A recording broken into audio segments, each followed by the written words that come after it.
What's good? How y'all doing this evening? Welcome back to another episode of the Don's Favor here on Forever I Love Atlanta Sports Podcast. We back. Me and my co-host Tyrone. What's good, man? Hey, I'm doing good. Just took a little break, y'all. Now we back. I'm talking more draft. Atlanta Nation, what's good, man? What's your question? And we're here with special guest Mike from Blue Chip Scouting. What's good? How you doing? Doing good, man. Glad to be on. I could see the look in your face. You were going to attempt the last name. It's Hrynyshyn. It's Eastern European. I got to say, man, the intro to the podcast had me feeling a certain type of way. I need to go down to the Southeast again. I can't wait. Man, I need lockdown to end in the worst way so I can visit. Hey, come on down, man. You always, everybody's always welcome. Just don't stay because we full here, you know. Anyway. But yeah, just I'm glad to be on. Always down to talk draft, and especially with a team like the Falcons, because this is really where the draft starts. Well, technically San Francisco, but like really Atlanta's where people really care where they go. Yeah, you're right about that, man. Thank you for coming on, man. No worries, man. All right. If you're new to the channel, you already know what to do. Hit that subscribe button, hit that like button, share this content out, Atlanta Sports Fanatics, and hit us up in the comment section. As always, come holler at your hometown sports podcast. Atlanta Nation said, do you think Julio Jones gets traded and why? Tyrone, let you handle that for me. So I say no. I think me and Donna both said no. I think the pure outcome of it is whatever happens June 1st, whatever we feel like happens June 1st is what happens with Julio. If we can't sign our draft class and we think we have a strong draft class and it's going to be more cuts. I will tell y'all that. Some more of our guys are going to get cut. I don't know who it's going to be, but we got a clear cap. So if Julio gets traded, we're trading Julio straight up. I don't think he gets traded though. I think that's not going to happen this year. It may happen next year, but this year, no, because I think we want to run. I think we want to run at least 1 year with the same team, and then whoever we add, and if we add Kyle Pitt, we want to run that team and see what it's like. And now if Julio is still Julio and gets hurt a lot and not playing that many games, I feel like he gets traded. I agree with you on that. All right, so we are 1 day away. 1 day away, you guys. I want to break it into hours. We got 28 hours left to the draft. Yeah. I know a lot of people right now still losing their minds. I've literally stayed off social media pretty much for the day. Good call. And it's been a busy day at work too. So like I got home, I rushed. I tried to change real quick. I'm decent, and I ain't got time. It's been tiring, bro. I've been on social media. I've been on just scrolling through Twitter, and it's just like people are like, now that they're saying we're gonna draft Kyle Pitts, it's like people are going mad, and it's just like, bro, it's not even that serious. Like it's really not. It is to them though. It is, and it is to most people. But we'll talk about this later. I don't like jinxing things. So, but like I said, I'm trying to find personal things to do, man, with my time because it's just too toxic for me. Oh yeah, like this has been all I've been doing because I left where I was working at the end of January. So for the last 2 months, I've been at home just constantly grinding out content, watching nearly 300 players, and then all for 2 mock drafts this week. And doing 2 mock drafts in a week is. I wouldn't recommend it. It's a lot of unnecessary stress. Yeah, I'm trying to be perfect. I know you probably could strive for perfectness, so you want to make sure everything is. Well, that's why I did 2. That's why. So I did one on Tuesday. That was what I would do. So I had full reins, not try to do any guesswork. I could basically be like as like laid back as I could. Didn't do a lot of in-depth pick analysis. And then the one I released this morning was like, okay, I want to be right. I want to be right, which meant more trades, which meant more just like unexpected falls, everything. And one pick, and it was pick 3, took me 15 minutes to decide. Wow. It took me more time than the teams actually get. So we want to talk. You're here for the Falcons podcast. I want to see. So you released. I think it's the one today. You had Justin Fields going forward. No. So what that was that was our They did a show on Blue Chip. Yeah, we did the Atlanta Falcons 7-round mock draft special. So we've been doing those with every team for about a month and a half now.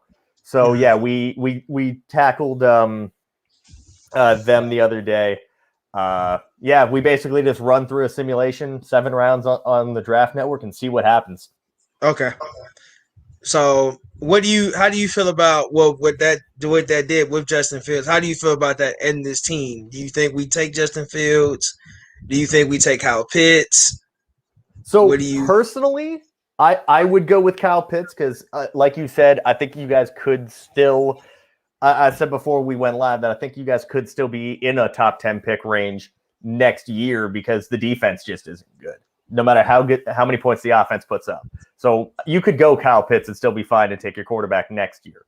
But the way that the board fell, I mean, we were fully prepared for San Francisco to take Justin Fields at 3 or Trey Lance, but we weren't expecting Fields to still be there.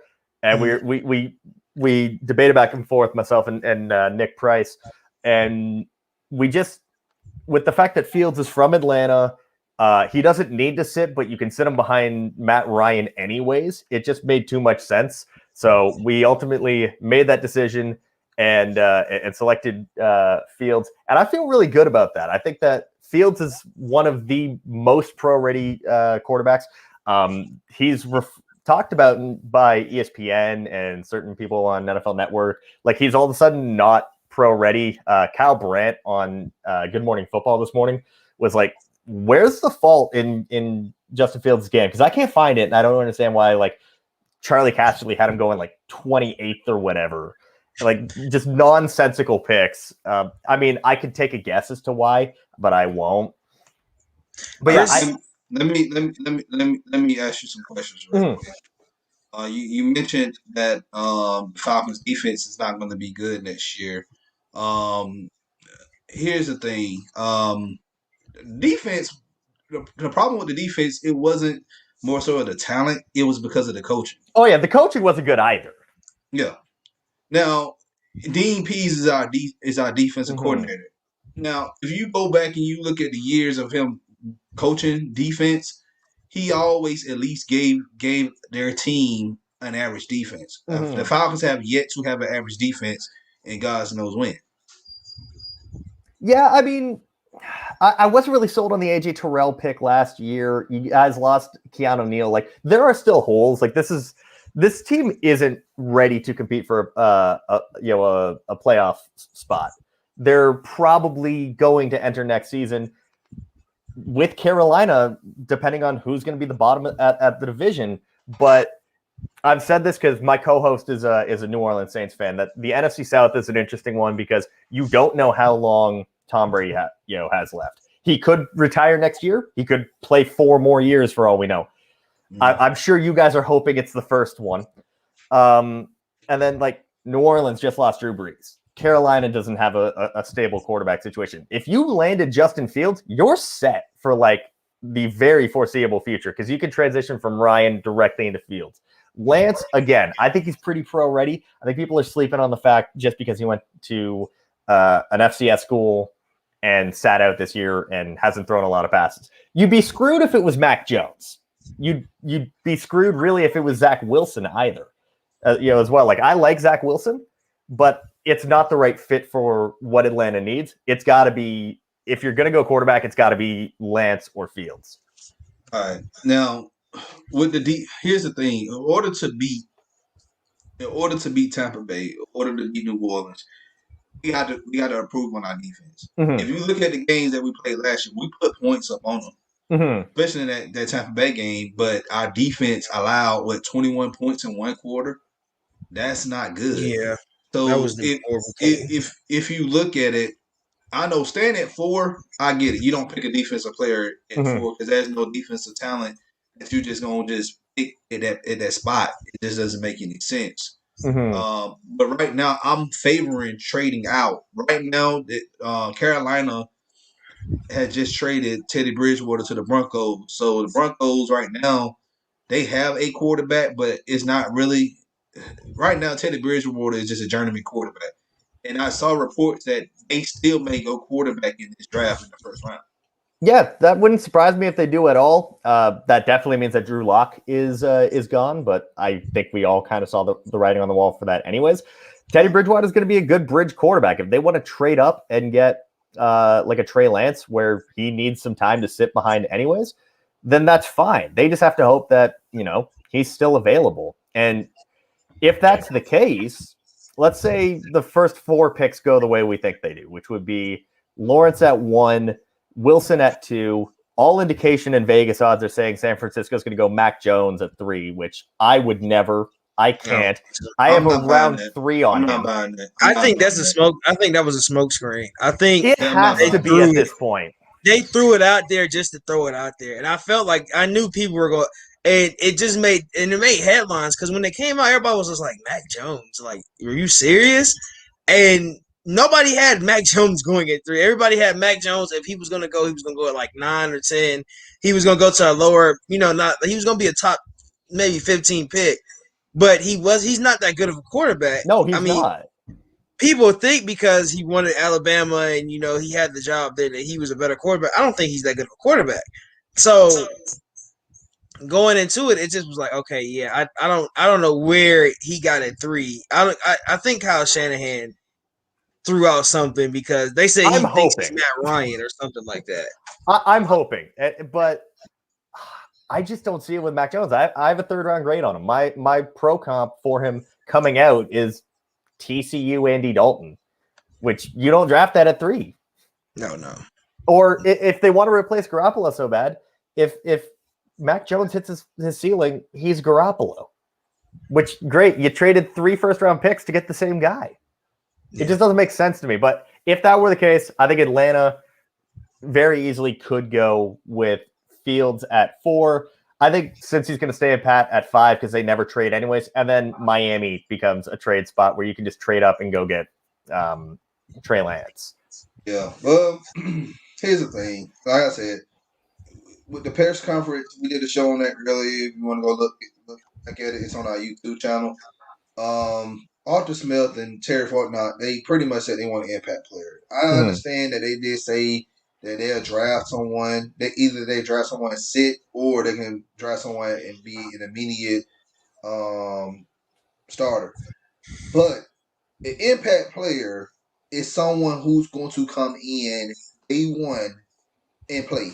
Not sit on the bench, not learn from anybody, but come in and play. So, like I said, it could be picks. And a lot of people keep sleeping on Penny Sewell. You could pick Sewell at 4. Yeah, Penei Sewell is actually a really interesting potential pick at 4. I heard it talked about by Trevor Sikkema and Ben Solak of the Draft Network, where, Jake Matthews is making, I want to say it's like $16 or $17 million a year, which is, Jake Matthews is a good offensive tackle, but he's not $17 million good. And then the rest of the offensive line is kind of patchwork, and there's not a whole lot there. So you could always move Penei Sewell right in at right tackle. He's tied for the highest graded offensive tackle I've ever graded with Laramie Tunsil. I think that's actually a really good comp for him. And I think Atlanta could really use him because the last thing you want, especially with an older quarterback like Matt Ryan, if you stick with him, Matt Ryan's not exactly the most mobile guy now in his mid-30s. So you need an offensive line to make sure he doesn't get hit a lot. Well, that's even with a scrambling quarterback, because people scrambling quarterbacks can escape pressure, and I've been telling people this. That's not true. You got Russell Wilson and Deshaun Watson; those guys been hit more than Matt Ryan, and those guys are mobile. So that's to the Justin Fields situation. You draft Justin Fields, okay. And then have you heard the reports of him having epilepsy? Yes, I have. So shouldn't that be a concern? From what I've heard, and again, I don't claim to be a doctor, so I listen to to as many of the reports as I can. Apparently, it's not as severe as some cases of epilepsy where it sticks with them and it's a constant source, of concern. His family members have had it, and over time have had, fewer episodes and further in between. And I can't remember who. I saw it the other day. There was an offensive lineman that went through like a 10 or 12-year career playing, I think, guard or center that had epilepsy. And you take a lot more helmet-to-helmet contact playing offensive line than you would at quarterback. So if NFL teams are cool with it, then they're saying it's not like a sticking disease. Like it'll slowly fade away as time goes on in his career. But still, the fact of you don't know what's gonna happen. Like you just don't know exactly. If it does flare up one time in the middle of a game, then you just stuck. So I understand the fear. I mean, there's a lot of people that are scared. When that report came out, it was like, oh, there might be something wrong with him. And then it kind of sort of faded away. But I still don't think, like, I understand you saying, like, we get the quarterback of the future, but there's more rounds. And you say next year we can still be higher. I think Matt, we all been saying Matt has at least, if he has a good O-line, he has at least, I'll give him 4 years. I'll give him 2. I'll really give him 3 or 4 years.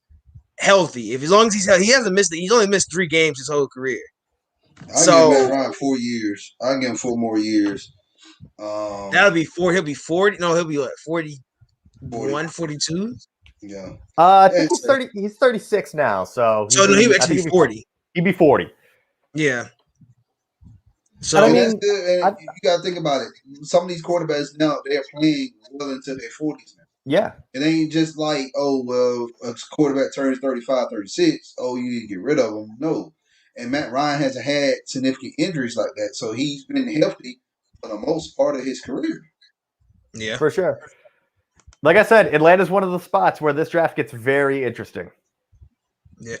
So what do you think? So if we do, so now, like we said, talk about the Broncos. We talked about it before the show too. Now the Broncos, we think Drew Lock is out. We think Drew Lock is going to be gone.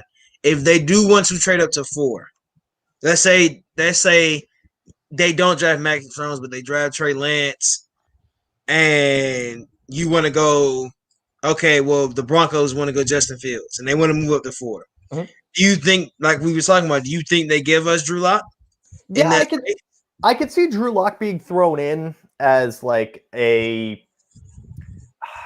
way to avoid giving up less picks. Because again, if Justin Fields is still available, we know Denver is going to want to move up. The Patriots are still going to want to move up. Someone's going to want to move up to get Justin Fields at 4. If it's the Broncos, you're looking at pick 9. I could see Locke being thrown in to be a backup because who's Atlanta's backup right now? Nobody. We have no quarterbacks on the roster except Matt Ryan. Oh yeah, so Drew Lock, there's your backup quarterback, and then you're probably looking at a first next year, and then like a day 2 pick this year as well, whether it's second or third round. So you're looking at 2 firsts, Drew Lock, and at least 1 day 2 pick. That's the starting point. Yeah, and I think Terry, if really and truly, I hope we're right. Somebody's gonna have to mortgage us. Somebody's gonna give us a mortgage because if it's the Patriots, you're looking at like probably you're looking at like 2021, like so pick 15, 2022, maybe 2023. If not, it's 2021, 2022, and then some like a whole boatload of day 2 picks. Yeah. That's what I would think. I think they have to give. They have a lot of. I think they have like compensation picks too, so they'd have to give. Yeah. I think they would give us some of those too. So it's funny because people are really like not thinking about, especially in Atlanta. They think Justin Fields is the way, but the thing is about that is that it's not really the way. Like I mean, we have other quarterbacks. Like we have other quarterbacks that we can go get later next year. Like next year, you have Sam Howell. JT Daniels probably will come out of Georgia. You have who else do we have? Spencer Rattler probably will come out of Oklahoma. It's a couple of guys coming out next year. But there could be 10 guys that are going to be talked about as QB1 over the summer. It's going to be infuriating. Yeah. So and I mean JT. I mean you look at what JT did in our spring game. I'm a Georgia guy. So spring game, JT Daniels threw 300 yards. Mhm. And that's without his two main receivers. And he because had, Pickens is out this year as well for yes, Georgia. Pickens is out, and George Pickens is out, and another guy is out. And the thing about that, I think George Pickens is still going. He'll probably come back. I think Pickens comes back next year for the fun of it. But like I said, I really do believe that Drew Lock. It's a lot of guys next year that are coming out that we can get if we are. If we are mad. If you can trade with a team, you get two. You're gonna have 2 first rounds. You can package those picks and move up.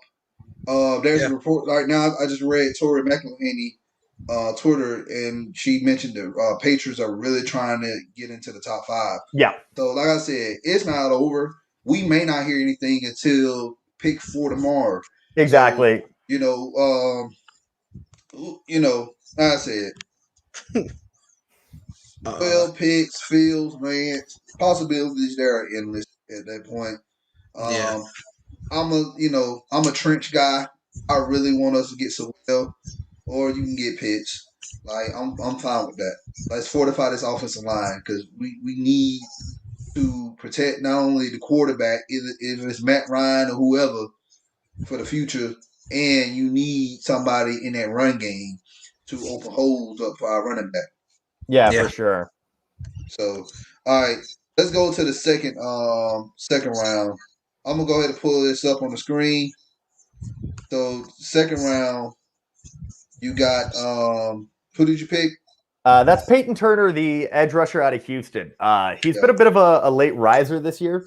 Really kind of broke out at the Senior Bowl. I hadn't heard of him before the Senior Bowl because I hadn't got my hands on any Houston tape.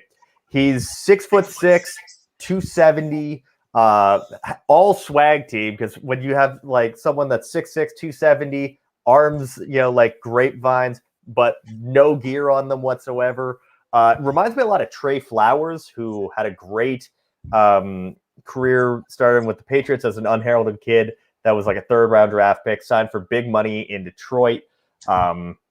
He can get you 7-8, sacks a year. You can line him up at defensive end in a 4-3. You can line him up on the inside on pass rush downs where he can just be an undersized, fast defensive tackle.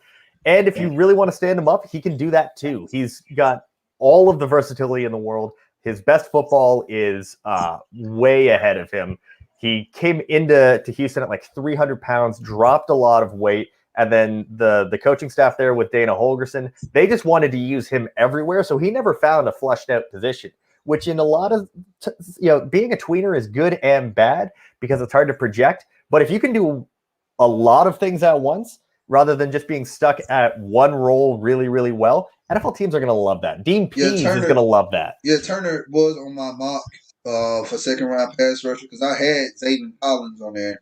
But Zayvon right now, his stock is rising. He may end up being a first-round pick. Oh, yeah. I'm hearing, like, I've been reading and I've been hearing from people that are more in the know than me that, like, it wouldn't shock people if even Arizona is the starting point for Zayvon Collins at 16. Oh, yeah. Oh, wow. Oh, yeah. Yeah. So, another he was mocked as a day 2. But let me ask you this question, though. All right. Yeah, Atlanta, we do need pass rushers, but right now on our defense, have you looked at our depth chart recently? So I did a series back like when free agency was starting, but I haven't checked up on Atlanta's depth chart too much since. Because where were you thinking for this pick? I'm picking safety. If Trey Morgan is there, he wasn't, which is why. That's why. Okay. But I like Turner, but I really feel like if Gregory Rousseau was there in the second round, I'm picking him. So Rousseau is going to be a very interesting evaluation. Some people absolutely love him because he's just this 6'7", 265-pound freak of nature that put up 15.5 sacks as a redshirt freshman. But he sat out this year, which is, some teams are going to be scared off by that. Trey Lance sat out too. I realize that, but it's a difference between a quarterback and an edge rusher. And I really just watched something. I think it was Bomani. He was talking about. I think there was wrong. It was on Highly Questionable. They were talking about they feel that it's wrong that these coaches and these coaching staffs are downing these kids, because they set out this year. I mean, you can't be mad. You can't be mad they set out. So the reason Rousseau is going to be more highly debated is, I mean, he had all the production at Miami, but his 2 best games were against Duke and Florida State, which they couldn't block any of the 3 of us. Like, those offensive lines are bad, straight up bad. But he lacks any sort of pass rush move. You know, if he can't just get right around you and you get your hands on him, it's pretty much curtains for Rousseau. So he's more of a speed guy. He's more. Oh yeah, he gets his shoulder down low and can get around. He's not more of a technique. Oh no, there's no technique to his game. There are several different adjectives I would use: green as grass, raw as sushi. Like he's really, really new, and he needed an extra year of coaching at the college level for a lot of people. And when you look at Rousseau, we wanted him to test better than he did, but he didn't really test all that well. His agility wasn't that great. His 40 wasn't that great. His explosiveness wasn't that great. He kind of came out as an average athlete at his pro day. Was he hurt? Maybe, but I haven't heard anything in terms of like a medical recheck for him. So a lot of questions. He could very well go high, end of the first round, early second round, because he was invited, and the NFL tends to invite guys that are going to go early because they don't want someone sitting until round 3. But he could also slide into round 3, and no one would really be that surprised. So for just another pass rush guy, would I always say, I didn't know he was hurt, but Azeez Al-Azari from Georgia. I like Azeez. You think he's going to drop to the second round? So I think it's possible. They were talking about his medical rechecks. He has the same degenerative knee issue that was flagged with Miles Jack coming out back in 2016, which caused him to fall out of the first round. Now, that being said, Jack fell out of the first round because teams were wondering whether or not he could physically make it through his first contract year. Jack hasn't missed a game for the Jags. Like, he's been fine. No knee issues, nothing. Ojulari, there's a lot of teams that need a pass rusher at the end of the first round. Could he sneak it? Could he slide out? Maybe. But there's the Jets that need one. The Ravens have 2 kicks at the can, with an edge rusher. They could go there. There are a few more. Like, I could honestly see Jacksonville deciding to go with Azeez Ojulari. I think there's a small chance, but I just don't buy it.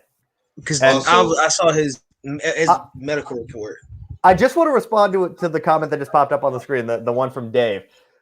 Yes, Rousseau was productive in college, and teams value production. But in today's NFL, you do need to have the athleticism to match it. If you're an average athlete and you did it against, if you watch Rousseau's film, it's not against the best competition. His best games were against weaker offensive lines. I'll give you 2 names that people thought were going to be really good NFL players because they were incredibly productive in college. Michael Sam, Kentrell Brothers. Kentrell Brothers is a special teamer, but at Missouri, he was a tackling machine. He put up like 135, 140 tackles in a season. Sam went day 3. He was a day 3 pick though. He was, because he put up 13 sacks at Missouri in his last year, but he ran really, really slow. He's very slow. He was slow. Yeah. He was really slow. Mm-hmm. So, but like, here's my thing. All right, I understand defense second round, but they could possibly throw a curveball and get an offensive guy. Oh yeah, the offensive line would be good there too. That, or if Javonte Williams is on the board, I'm picking Javonte Williams. I love Javonte Williams, especially with Atlanta, because I mean, Mike Davis, Kadri Olison, like none of these backs are really moving the needle for me. Just released Ito Smith. Like, there's nothing there. There's no bell cow back for Atlanta, which they need. I wouldn't be shocked if it is Javonte Williams. I loved his game against Miami. Those poor Hurricanes defenders just did not want to tackle him by the end of the game because he had sent so many of them flying. Tackling him. He's too big. He's really like big. Derrick Henry. Yeah, I'm not trying to compare him to Derrick Henry, but this is just like Derrick Henry. Like, you get tired of handling that man. Oh yeah, especially like third or fourth quarter. Like, you tired. Oh yeah, for sure. really Jason, big pinball running back because he'll push your body. He'll put a body. That's kind of sort of what you want out of a running back that's supposed to be a power back. He's like a form of, he's like Henry in a way where he would throw his shoulder at you. He won't. He's not scared of throwing his shoulder at you. I compared him to Nick Chubb, so yeah. A lot of that same, like, he may not be apples to apples quite as good, but he's like 80% of a Nick Chubb, which is still worth like top of the second round. All right, Wallace said, "Do y'all think? What do we think about Jason Uwa, the DN for Penn State? I like if he's there at second. That's another possibility as well. Jason Uwa is an interesting one because he's so raw. Like I mentioned it with Rousseau. It's the same thing with Uwa, but instead of being kind of like an average athlete, he's a super athlete. No one should be 6'5", 257 pounds, and running 4.39. That shouldn't be possible. I didn't know it was possible until I saw it confirmed. But like, no sacks this year. And yeah, this was a weird year where, you know, games were getting canceled left, right, and center. You have to go back to 2019 to find his last sack. There's no pass rush plan. And when you're that raw, that's going to scare teams off. That's going to take him out of round one. Top of round two, I don't mind it. My worry is with a team like Atlanta. I mean, they had a really good athlete, athletic, raw defensive end that they drafted a couple years ago, and that was Vic Beasley. And you got one good year, and then a whole lot of we really wish we got more out of you. Yeah. So I mean, they could go either way because it's not like it's Dimitrov. If it was Dimitrov, I wouldn't think about it for Atlanta. But now that it's Fitterer and now that it's Dean Pease in charge, I wouldn't hate it. But I mean, I think that there are better players at the position that you could probably still get because this is an absolute wild card edge class. Because who knows? Maybe Ojulari is still there. If he is, you take him. Yeah. All right. King said we get Williams. If we get Williams, we get a jersey. I get a jersey. I get a Javonte Williams jersey. I want to another game. So we go offense second round. We go O-line. Let's say we do go O-line. Okay. So I'm going to keep promoting my Georgia guys. Ben Cleveland. Ben Cleveland, we're not going that high. You think he's going that high? Oh, no. So I like Ben Cleveland at that, kind of third round into the fourth round. Mm-hmm. I mean, he's a pretty good athlete. He's strong, but it's a pretty good interior offensive line class. And I get it. Like you want your Georgia guys to do well. I'm the same way with Cal guys. I'm a California Golden Bears fan. Oh yeah. So like I'm just gonna pull up my board. So I have where is he? I have Ben Cleveland as like my 10th at the position. Which is not by any means an insult to him or a slight to him. I just think that it's a very deep position because I include guards and centers. So there's the centers from Oklahoma and Ohio State. There's also Landon Dickerson. If you want to go center, since Alex Mack is gone, Landon Dickerson would make sense because he's going to fall out of round one. He should go round one based off the tape, but he's also got injury issues, which is going to push him down. If that's something that they're willing to be okay with, then I could see Landon Dickerson. If you want pure guards, I mean, again, another guy with medicals, which I keep mentioning these medicals guys by accident, but Trey Smith. He had blood clots in the lungs, the Tennessee guard tackle flexibility, which I think when you're a team like Atlanta with a pretty pedestrian offensive line, the more guys that you have that can play several positions, the better. And you can get Trey Smith at the end of round 2 or early round 3. Mm-hmm. So that's okay. O-line. Do you think we go like we said safety? I don't think there's another offensive position except Javonte Williams I think it's either running back or guard in the second round. Yeah, for offense, because we don't really need anything else. Or if they don't pick quarterback in the first round, then they can get a guy like Kyle Trask or Keelan Moore in the second round. So that's another possibility as well. Yeah, like I don't really like this quarterback class after the top 4 guys, and Mac Jones, like I said, is third round grade. Then I have a whole bunch of guys at like end of round 3, round 4, round 5.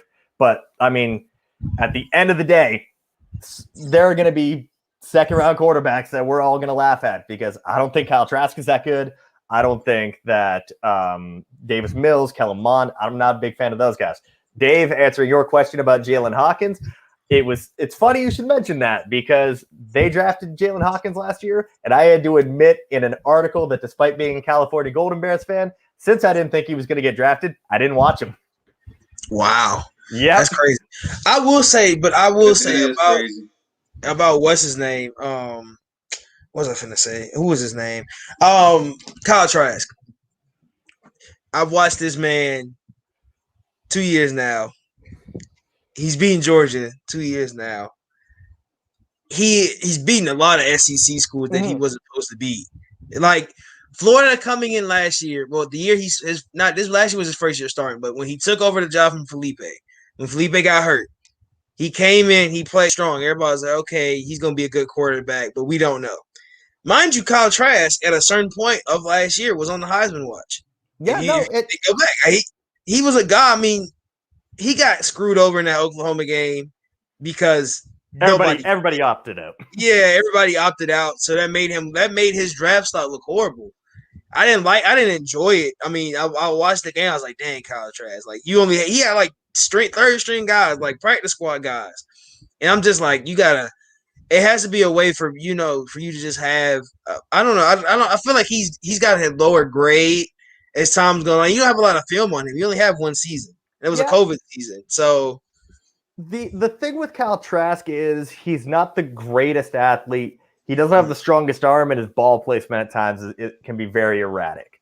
And he seems like he's the type of quarterback that needs everything around him to be good. Like he needs that kind of Mac Jones setup where he's got 3-4 first-round wide receivers, a Kyle Pitts, and a good offensive line. Mm-hmm. And if he doesn't get that, then you're in trouble. And I mean, a similar player a couple years ago where if you looked at the numbers and you looked at what he could do, you would go, okay, well, that's someone that you could draft at the end of round 1 or round 2, and you could develop into a starter, and then didn't have that at the next level, Mason Rudolph. Oh, yeah. Yeah, like that's kind of the same vibes I get from him, is that like if it's not perfect, like you can win with Kyle Trask if everything's set up, but you're not going to win because of Kyle Trask. At the NFL level. Okay. Well, I feel like if he go to the right situation, he can be successful. Like we doubt so many of these quarterbacks that come in that doesn't get picked first round. They get probably picked second or third round, and they play well.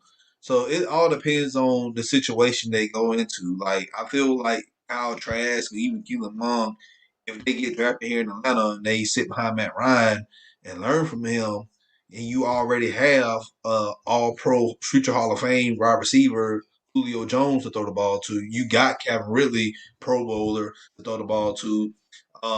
It all depends on where the chips fall tomorrow. If he'll have Kyle Pitts, picking before him, he asks him to throw the ball to. And we're still trying to construct this offensive line. So it all depends. It's just like saying Pat Mahomes. Like if Pat Mahomes, and I said this, if Pat Mahomes would have went to any other NFL team besides he'd be screwed. Chiefs, he would have been screwed. Yeah. We know Andy Reid is a quarterback whisperer, and he has done a lot in Pat Mahomes' game. You go back and look at Pat when he played at Texas Tech. He threw a lot of picks, lot of picks, but he got that fixed when he got drafted and when he played with the Chiefs. So, but moving on to the third round. Well, he sat behind Andy Reid. Not Andy Reid. He sat on Smith. Alex Smith. Alex Smith. Smith. But he had that good. Yeah, I mean Reid is the reason he's good to this day. I will give Reid his credit, but Alex Smith was still there for him. So just to learn.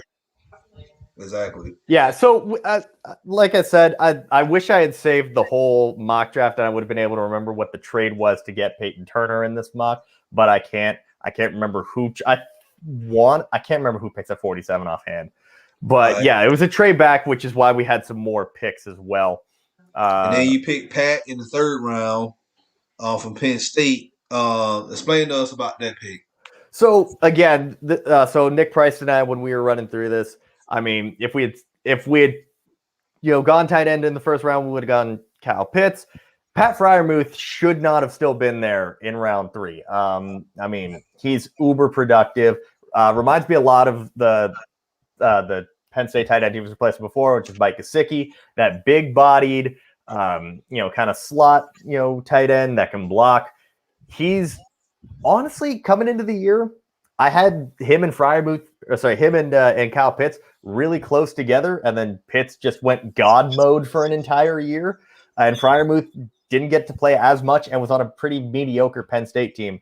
But I have Pat Freiermuth on my big board sitting at 29 overall. So for him to still be there in the 60s, we had to end that fall. So you have Hayden Hurst, who you have to decide on his 5th-year option, I believe in the next 2 weeks. He's going to be 28 already. He's like 28, 29 because he was an older rookie because of his time playing baseball.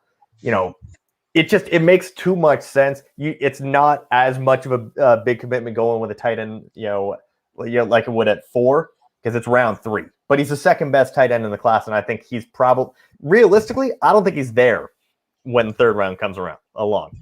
He's going to be gone probably mid-second. Yeah, I'm not picking a tight end in the 3rd round. If we don't get picked,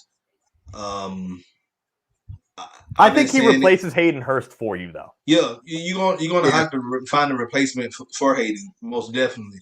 But I'm not picking him, and this is the reason why. We underestimate Arthur Smith and his ability to develop tight ends and offensive linemen. So you can pick a tight end in day 3 and be okay. And we had here in Atlanta, we had guys like Austin Hooper, who was a day 2 pick, and he made the Pro Bowl. We had other guys who like who's the other tight end that we had? We had Tolilo. We had a couple of them. Tololo. Is it Tololo or Tolilo? Jaden Graham. Yeah, like we had that's the thing. You can get a tight end in the third day of the draft. And not in this year. Not in this year. It's a weak tight end class. I'm gonna tell you who. I'm gonna tell you who in a minute, but I'm gonna get to that later. But 3rd round, we've been talking about this for a while now. Our defensive line is light in the pants. You got a guy like Grady Jarrett, who is a phenomenal player, but the problem is he has no one next to him in the interior for him to get more production. Yeah. So in this 3rd round, you have to pick a big, nasty nose tackle, one tech guy. And the guy I would like for the Falcons to draft is Tyler Shelvin out of LSU. The reason that I don't think Shelvin's the right pick at 67, where the Falcons are, there have been reports that while he's been off this year, he got even bigger than he was at LSU. I was speaking with Eric Edholm even back in November, Eric Edholm of Yahoo Sports, and he was saying that there were reports that Shelvin at that time was 375, 385.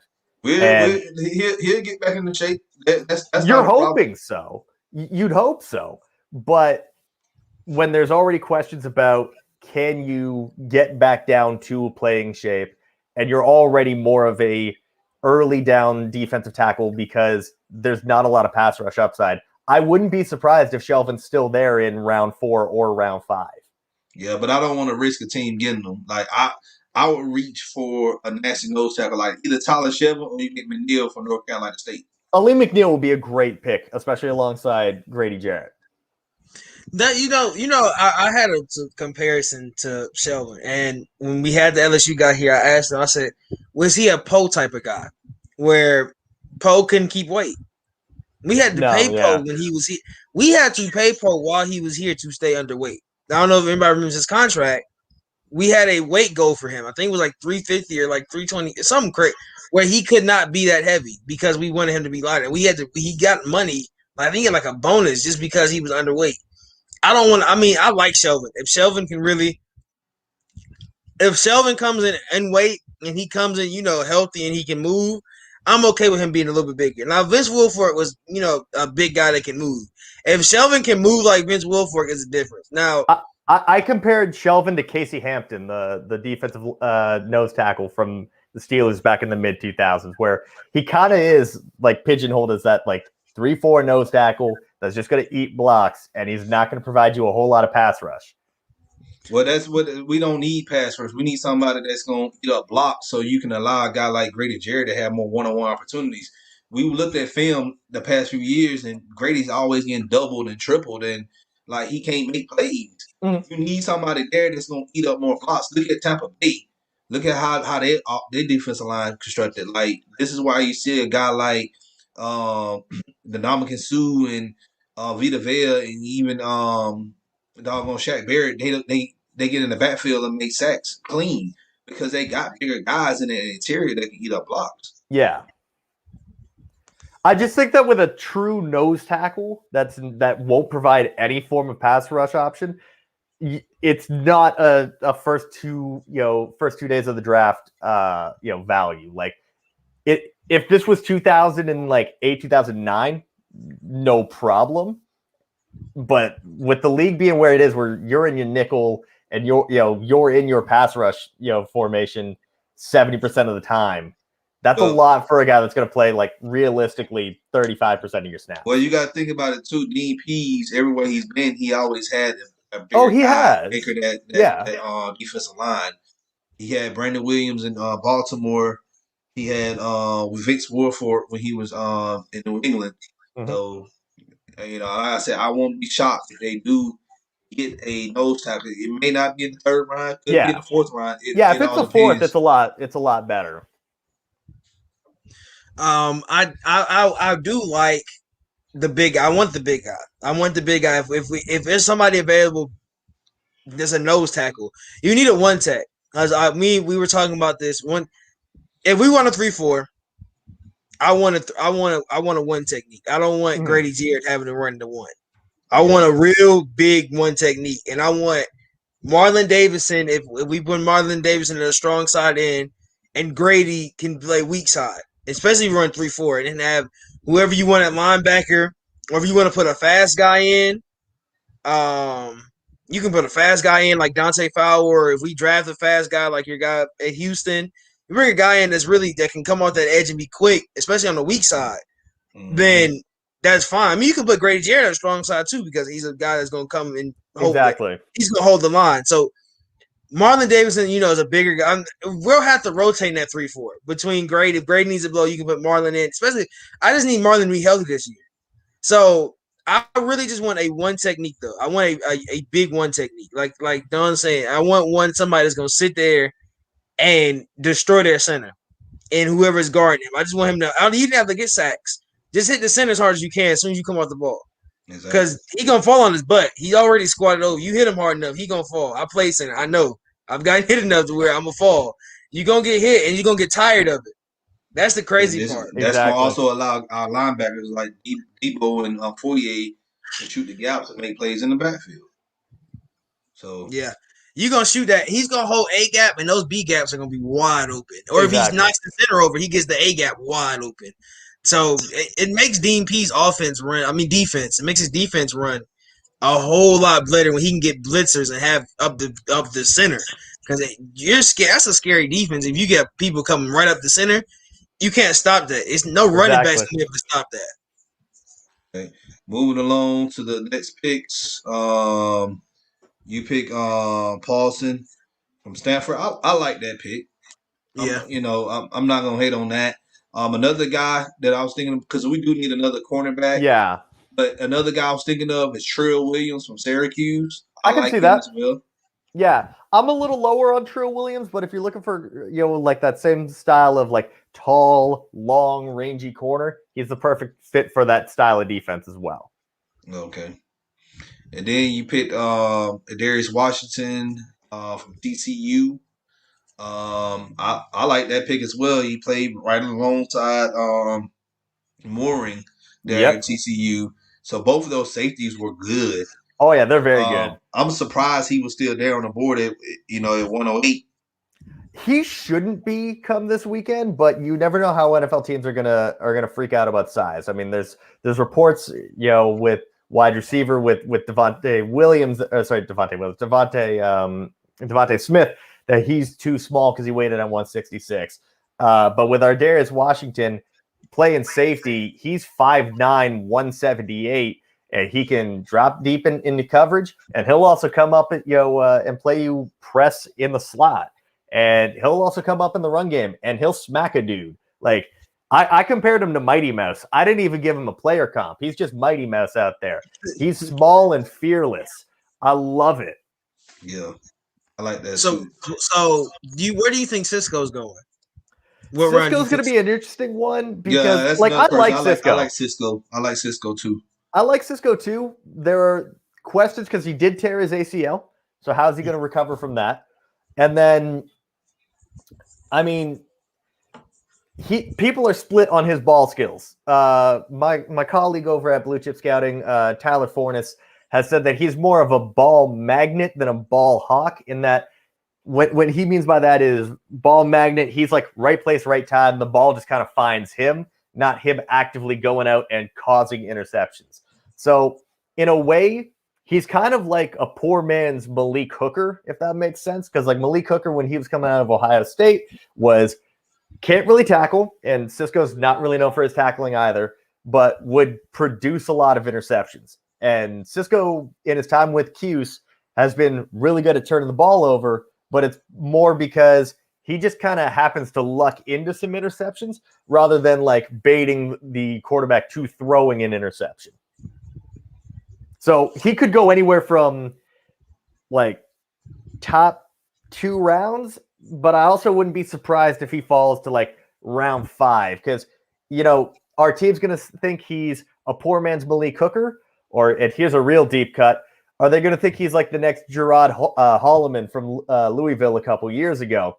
I think he was like 4 or 5 years ago, where Holloman had like 9 or 10 picks at safety in a college season and went undrafted because he lucked into a lot of interceptions and he really couldn't tackle. So NFL teams are going to be a little split as to where they think he is in his recovery and what they think his ceiling is as a player.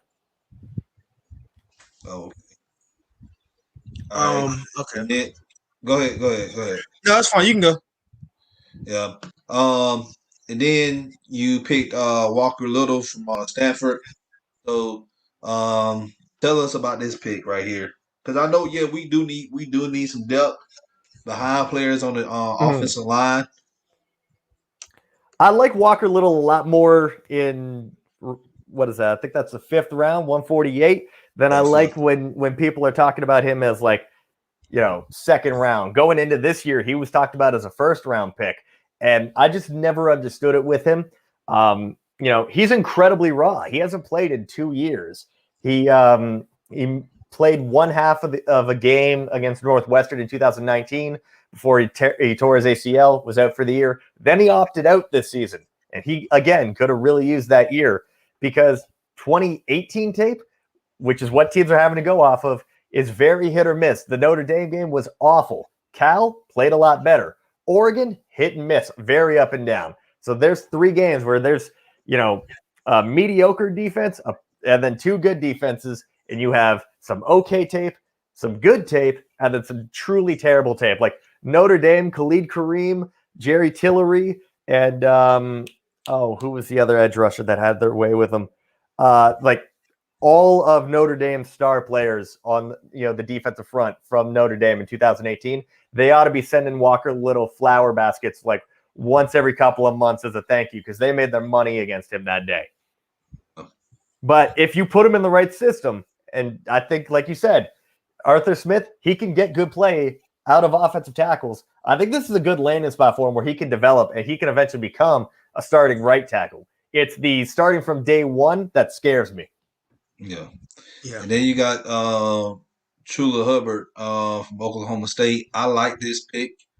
I had him, but I also had a guy like Chris Evans mocked in this round in the late rounds. Mm-hmm. I like what Chris Evans can do. I just like the size that he has, and he also has that vision. And normally running backs that big going up the middle, he can get yards out the contact. That's what I like from Chris Evans. But Chula, like, you can't go wrong with that pick neither.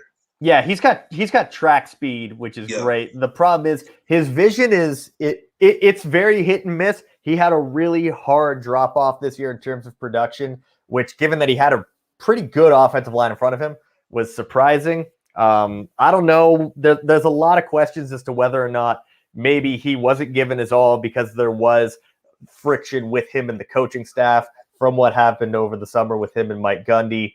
And then the coaching staff towards the end of the season just kind of stopped giving him the ball and went to LD Brown, their other running back. So, I mean, Chuba, the ability is all still there. It's just whether or not he puts it together, whether or not, like, are you the 2,000-yard running back we saw in 2019, or are you closer to this 3.5, 4 yards a carry guy that we saw in 2020? All right. I was going to say, because he had a really productive junior year. Oh, yeah. Was it the junior? It was his junior. He had a really redshirt sophomore. Really productive. I mean, he was known. I mean, everybody saw him he was the face of Oklahoma State for a while because they really didn't have nothing. And it was Chuba Hubbard.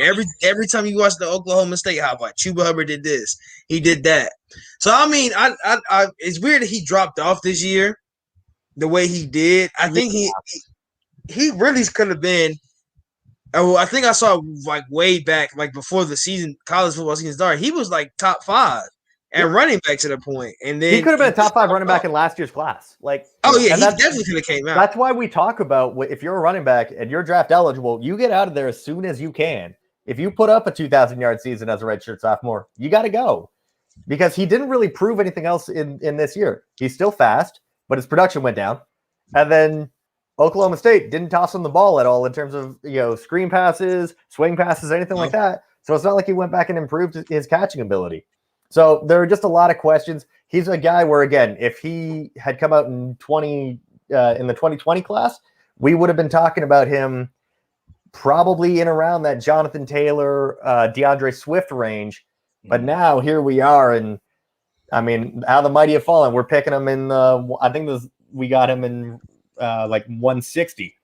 Yeah, 152. 152. And another pick I picked in this round is the receiver from Iowa. He's also a return specialist. Oh, Smith-Marset? Yes. Yeah, I love this kid. His stock may end up, I'd see him going, he may end up going 4th round or 3rd round. Yeah. I wouldn't be shocked at all. He's an interesting kid. I want to say he's about 6'2", 195, speed guy. Get him the ball and just let him roam free. Kind of like how Auburn used Anthony Schwartz, where they just kind of get him touches, with manufactured touches, short passes, those little shovel passes, and just let him run after the catch. Now, he did have a DUI, if I remember correctly. Like, literally, they played a game, and later that night, he was arrested on a DUI, which is not exactly the greatest look. So, yeah, there's a little bit of maturity, a little bit of off-field with him, which may push him down. But, again, you get the ball in his hands, and he's electric. And having that special teams versatility as well, can't go wrong. Yeah, we need. I mean, we got Cordell, but Cordell isn't gonna have that many years up. I think. Kind of, sort of. I don't compare him to Devin Hester, though, because I think he's still a little bit better than Devin Hester when we got Devin Hester. I think he's a little bit. You better got a shell of Devin Hester back in the day. Yeah, we got one return touchdown from Devin Hester, and it was it. So, I think we really know what we need from him, or what we need from if we need a return guy. So yeah. I think there's a couple of guys that are really good at returning. I haven't really looked at them. Yeah, if you want guys that are like really good return options, let me bring up my board and I can name a few for you. So, Amir Smith-Marset is one. There's one that's man. If you watch what the Bears had with Darnell Mooney this year, where he was like that 5th or 6th round guy, where we're like, whoa, where did this kid come from? The NFL is not going to sleep on that type of player this year. Jalen Darden out of North Texas, he had 18 touchdowns in I think it was 9 games. That was your last pick. Yeah, exactly. I'm so glad. I forgot that I picked him in this, but yeah, Jalen Darden, return specialist, slot specialist. He had 3 different games with 4 touchdowns this year at North Texas. If he was playing outside of Conference USA, we'd be talking about him a lot more. man, he's a special type of player if you're looking for a return man as well. I could also see in terms of return guys, Cade Johnson from South Dakota State, Anthony Schwartz from Auburn, another one that really wouldn't surprise me at all. And then you've also got some corners that can do some stuff with the ball in their hands, like Trey Norwood out of Oklahoma would be a pretty decent return man as well. Trying to see who else I have here that would be pretty good. You're looking at running backs, wide receivers. Elijah Mitchell, if you're looking for another return man, the Louisiana Lafayette running back, another really solid player. You could get him in round 7, and he could be kind of what Ito Smith was, but he's stronger than Smith and faster than him. Yeah. So I remember I mentioned to you about a tight end that I picked in the rounds. Nick Eubanks from Michigan is a good tight end. Yeah, I like Eubanks in the late round. He's very versatile. He can run block, and he's Michigan just was last year. The quarterback play just not was. But I think if he goes into a situation that the quarterback will give him the ball, he'll look good. Yeah, I mean, he's a bit more of a blocking tight end, and like you said, Michigan's quarterback play did him no favors. Yeah, you do need a blocking tight end. And you're going to need that in Arthur Smith's offense. You're exactly. Need a blocking tight end. So yeah, he would be a good fit on day 3. So I have one question, especially. Sure. It's gonna be my last guy, LeCount. So we have LeCount. We have 2 safeties coming out of Georgia. Not safeties. Most of our secondary is gone. Yeah. So this year's gonna be bad for us pass wise. But if we're just gonna go by who's in this draft, LeCount ran a 4.2 or 4.3. I can't think of the other one. It's another safety that came out with. It's coming out with DJ Daniel. Yeah, DJ Daniel. I mean, it's a lot of guys that we have. I mean, that's coming out of Georgia, and I think LeCount. You think LeCount is worth a 2nd round pick? No, you think he's a day 2 guy? So if I had to rank the Georgia secondary, Eric Stokes is the one I would pick. I think he's the one you're thinking about with the 4.2. Because I have Stokes. Yeah, because I have LeCount's official 40 time up here, and it was 4.76. Yeah, it was Stokes. I watched Stokes 4.2, and it was literally because he did it at I don't know if you watched I Am Athlete with Brandon Marshall. He did it at his camp, and he ran it. I was just like, that doesn't make sense. The way it didn't look like he was running that fast, but it was just like he was gliding, and I was like, oh, he's gonna be crazy. Yeah, Dave, my first pick in the first round, I would choose either Penny Sewell or you pick a guy like Kyle Pitts. Those are my 2 options, but my favorite right now is just trading out of that spot, and you trade with a team like New England, and then at that 15th spot you get a guy like AVT, Elijah Vera Tucker, and then you pretty much complete your offensive line. Or you can get Micah Parsons if he's still on the board at 15. Yeah, but I doubt that he's going to be there. So. Yeah, and to finish Tyrone's question, so I would say ranking them wise, I have it. I didn't get to DJ Daniel, unfortunately. I got too late in the process before I was able to really focus in on him. But I would say it's Stokes, and then I think Tyson Campbell. So Stokes in the 2nd round, Tyson Campbell maybe in the 3rd round, and then you're looking at LeCount. You could probably get him in round 5, round 6 because he didn't test well. And he did have that car accident this year too, which might scare teams off as well. Yeah, he did. For what we did last year, the season was just – I feel like the season was just messed up because for Georgia, it was weird because, we got 3 games canceled on us. Vanderbilt canceled twice. So we didn't get a lot of film on those guys, which you wanted. LeCount has had multiple times where he's been good.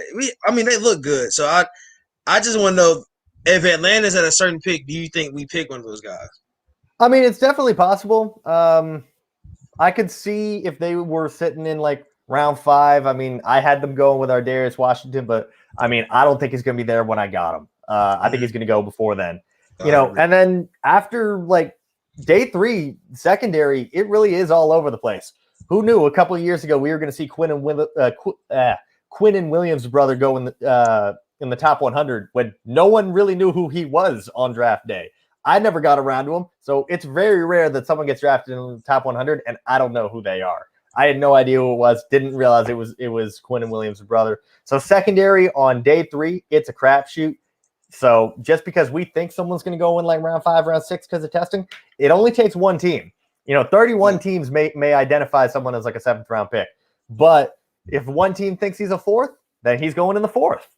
Yeah, just a great example of that would be in 2019. We picked up John Kaminsky because I mocked Kaminsky, but I mocked him in the like 6th or 7th round. Mm-hmm. And when the Falcons picked him in the 4th round, everybody was like, "What? Why are we picking this guy?" I'm like, Kaminsky is good, and I'm glad they did reach for him, and I'm hoping to see what we can get out of him in this season. Exactly, with a new regime. So it's all about fit, man. See, that's the thing is that we grade these guys in a vacuum, but we don't know scheme specific and we don't get to talk to these kids one-on-one. Like, it's very rare. There's 2 players I've been able to speak to for more than like 5 minutes this year. But, we don't bring these kids in, get them in our building, and have them talk to our coaches, see what they're like on the whiteboard. So it's a crapshoot when you're just trying to guess. Exactly. I agree with you on that. Does Pitt scare you guys even a little bit? I don't think he scares me. Like, he takes all the boxes for me. You can't go wrong with picking a guy like that. Especially especially if you're not trying, if you don't see any future plans for Julio, you're not trying to put Calvin Ridley or Hayden Hurst on a long-term deal. You got to pick Pitts. You have a playmaker there on your offense that Matt Ryan or a future quarterback can throw the ball to. Yeah, in like 3-4 years, I wouldn't be surprised if we're talking about Kyle Pitts as the best tight end in the NFL. I've comped him to a combination of like Vernon Davis, Kellen Winslow, and Darren Waller. Just don't say Kellen Winslow. You juicing that man already. This is why I had him as. I said if Megatron, Kevin Johnson, and Shannon Sharp had a kid. That's a very deep guy. That's Kyle Pitts. That's Kyle Pitts. Yeah, much. I think Shannon.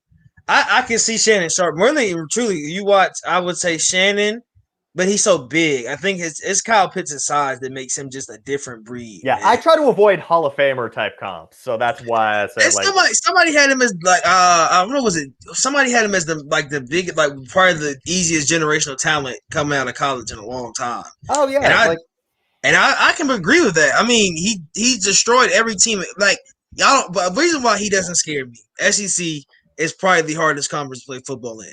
He almost averaged like 100 yards a game, y'all, and he was just jumping on people, man. Even Emmitt Smith, all right. Yeah, he said that it is the favorite Florida Gator he's seen of all time. Now Florida had some good players come out for years now. And for him to say that speaks volumes. So exactly. I'm just going to leave it at that. I mean, look at what Percy Harvin and what did at Florida, and he was like, and they talk about Kyle Pitts like was the second coming of Percy Harvin. So he's going to be great. I don't think there'll be a bad if we pick him at 4. I'm not mad at all because I feel like he just changes the whole team's situation and really and truly. You already doubling Julio and Calvin Ridley. He's a threat. You got Hayden Hurst out there. Like, you're playing Madden in real life, essentially. Yeah. If the only thing we need to worry about is offensive line just blocking. That's it. So pretty much. Yeah. But appreciate you, Mike, for coming on, man. Let everybody know again where they can find you. So you can find my work at bluechipscouting.com. You can find me on Twitter at MikeH_draft. And if you guys are looking for a draft show to watch over the weekend, we are doing all 3 days, all 7 rounds on our YouTube channel at Blue Chip Scouting. All right. We're going to be doing that as well. So we're going to be live tomorrow night during the draft. Friday night, we're going to be live as well. And then Saturday afternoon, we're going to be live as well, too. So stay tuned with that.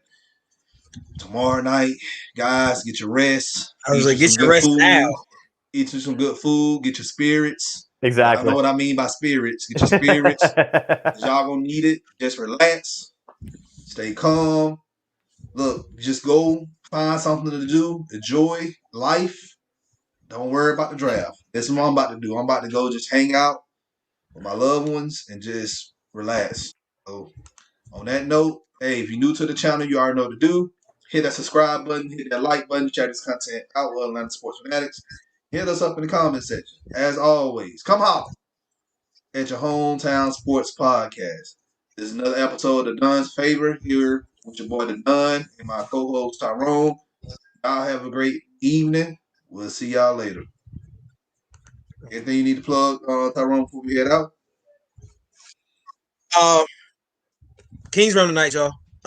Talking Hawks. It's gonna be I'm not gonna lie. It's probably gonna be a watch for the game. Everybody's hurt. So you watch Kings Realm tonight. Watch Kings Realm. Zora's gonna be in there. Y'all be ready. Everybody just relax. Like I've been trying to tell every show I've said this. Relax, because we don't know really and truly. Let's think about this, man. We might get a trade right before the draft happens, like at 8:00 tomorrow, and y'all are gonna stress, and everybody. You are going. The trade is going to throw everybody in the tailspin, because then it's not going to be Pitts, it's not going to be Terrell, and it's not going to be Fields, and it's not going to be Trey Lance. If we trade with the Patriots, we're not getting none of those players. It'll be either certain. It might even be certain. It'll probably be what's his name. It'll be the other. It'll be Farley. I would say it'd be Farley at 15. I'd be cool with it. I'd be fine. I would. I just don't like that everybody's trying to pressure us at this point. Like. Yo, it's not that serious. Mike, I'm gonna send you something. I'm gonna send you this guy literally just had a whole Twitter talking like he was LeBron and talking about his decision that he was leaving the Falcons as a franchise because we're not taking Justin Fields. Bye, Lance. That's what I said. Like, bro, real, like my thing is, for you to sit up here and try to announce that publicly on social media says a lot about you. For one, you wasn't a fan to begin with. And I'm sick and tired of some of these fans that's been lingering around since 2016 Super Bowl run. And some of these fans who's been lingering around since the Vic days, y'all just need to go. Just go. Go root for it. There are 31 other teams that you can root for. No one's holding you hostage here in Atlanta Falcons Nation. No one. You can go root for the Saints, root for the Panthers, root for the Buccaneers. They just won a Super Bowl. Or root for Kansas City. Look, that's less strife I have to see on my timeline. Bye. Exactly, man. And you know what? The thing is that sometimes we overreact on draft day to a pick that we don't like, and we get proven wrong. I'm an Eagles fan. I didn't think Carson Wentz was gonna take the Eagles to the point where we won a Super Bowl. I mean, was it because of Wentz? No, because he was hurt and it was Foles. But I mean, if I can stick through an Eagles draft where they drafted a 27-year-old volunteer firefighter in round 1, you guys can survive not getting Justin Fields tomorrow. Oh man, so you're right about that, man. So shout out Rieger, man. Shout out Jalen Rieger. Shout out Jalen Rieger. Yes. On that note, guys, that's a perfect way to end. Yeah. on that note, we're gonna end the chat. Y'all have a great evening. See y'all tomorrow. Be safe. Everybody take care.